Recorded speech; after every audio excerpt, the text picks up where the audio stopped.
Citra lagi falling in love banget nih sama cowok yang namanya Rangga. Kayaknya ini pertama kalinya Citra ketemu cowok yang sangat perhatian, ngasih segalanya, selalu muji Citra, dan pokoknya bisa bikin Citra merasa sangat spesial. Pokoknya, Rangga ini sepertinya tahu persis gimana caranya bikin Citra berbunga-bunga. Tapi anehnya, hubungan yang awalnya penuh dengan cinta, canda tawa, perlahan-lahan mulai berubah. Rangga mulai kasar dan mulai membatas-batasi Citra. Dia pengen tahu Citra ada di mana, dengan siapa, bahkan apa yang Citra pikirkan. Panggilan telepon yang dulunya penuh dengan canda tawa, kini diisi dengan desakan dan kecurigaan. Setiap langkah yang Citra ambil, Rangga selalu mengawasinya seperti harimau yang sedang mengawasi mangsa. Citra mulai merasa terjebak dalam labirin emosional yang rumit. Awalnya, dia berpikir pasti ini cinta sejati. Tapi sekarang, dengan berubahnya Rangga, Citra nggak yakin lagi.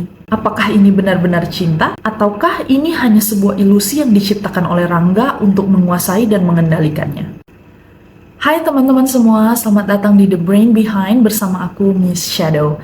Di sini kita akan menjelajahi berbagai sisi perilaku manusia dan membahas fenomena-fenomena menarik dari sudut pandang psikologi. Di episode kali ini kita bakal membahas soal love bombing. Apa itu love bombing? Love bombing adalah taktik manipulatif yang sering digunakan dalam sebuah hubungan romantis di mana satu pasangan memberikan perhatian, kasih sayang, pujian yang berlebihan pada awal hubungan. Perilaku yang menggebu-gebu ini bertujuan untuk memenangkan loyalitas dan kasih sayang si target. Meskipun awalnya terlihat seperti kasih sayang yang tulus, love bombing merupakan strategi untuk mengendalikan dan menciptakan ketergantungan. Ada beberapa ciri-ciri love bombing yang perlu teman-teman tahu. Yang pertama, pujian dan sanjungan yang berlebihan. Love bomber sering menggunakan pujian dan sanjungan yang berlebihan untuk membuat target merasa penting, istimewa, dan dihargai.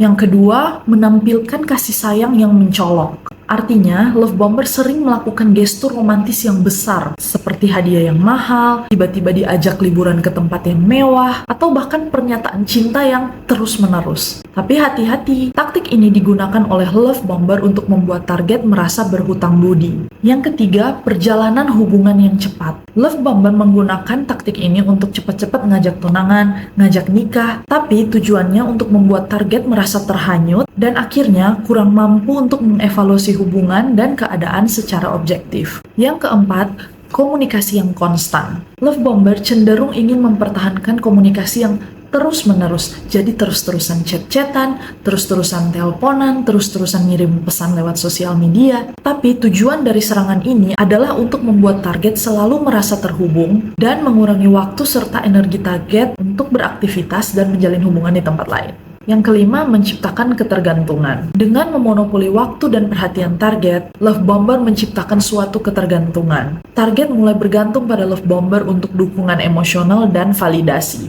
Ini membuat target lebih sulit untuk meninggalkan hubungan tersebut bahkan saat perilaku-perilaku negatif mulai bermunculan.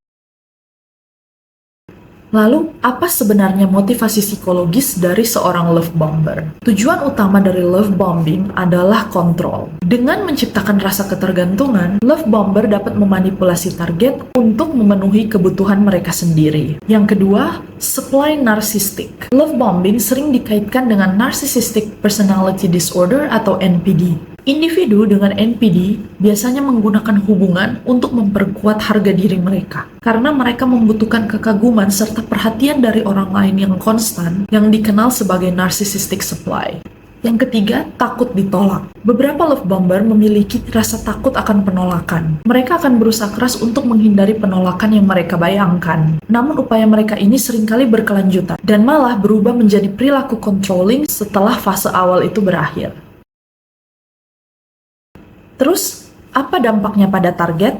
Yang pertama, yang pasti adalah ketergantungan emosional. Perhatian yang intens yang diberikan oleh love bomber di awal hubungan menciptakan ketergantungan emosional yang sangat kuat. Target dapat merasa kebingungan dan kehilangan yang luar biasa saat love bomber menarik kasih sayangnya atau perhatiannya atau bahkan jika hubungan itu berakhir. Yang kedua, isolasi. Dengan memonopoli waktu dari si target, love bomber seringkali mengisolasi target dari teman dan keluarga mereka. Isolasi ini membuat target sulit mencari dukungan atau mengenali sifat manipulatif dari hubungan tersebut.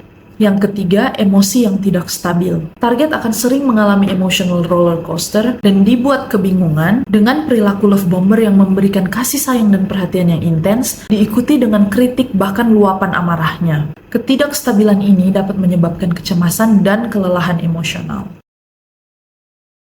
Nah, lalu gimana agar kalian nggak terjebak dalam love bombing? Yang pertama adalah kenali warning signs-nya. Kenali warning signs love bombing yang sudah Miss Shadow bahas sebelumnya. Jadi, kalau kalian udah ngelihat ada perjalanan hubungan yang dipaksakan terlalu cepat dan ada upaya untuk mengisolasi kalian dari hubungan-hubungan yang lain, segera evaluasi, dan jika kalian pikir itu adalah tanda-tanda love bombing, cut it off. Yang kedua, menetapkan batasan. Penting untuk mengetahui di mana kalian draw the line. Contohnya, jika dia mulai membatasi kamu untuk ketemu teman, keluarga, dan kamu rasa itu nggak sehat, you know what to do. Yang ketiga, mencari dukungan. Seringkali target love bombing itu nggak mengenali bahwa dia sedang di love bombing oleh pasangannya, karena dia dibutakan oleh perhatian dan kasih sayang yang bertubi-tubi. Makanya penting untuk berdiskusi dengan teman, keluarga yang dapat memberikan perspektif yang berbeda. Mereka mungkin bisa membantu mengenali pola hubungan yang nggak sehat yang selama ini nggak bisa dilihat si korban.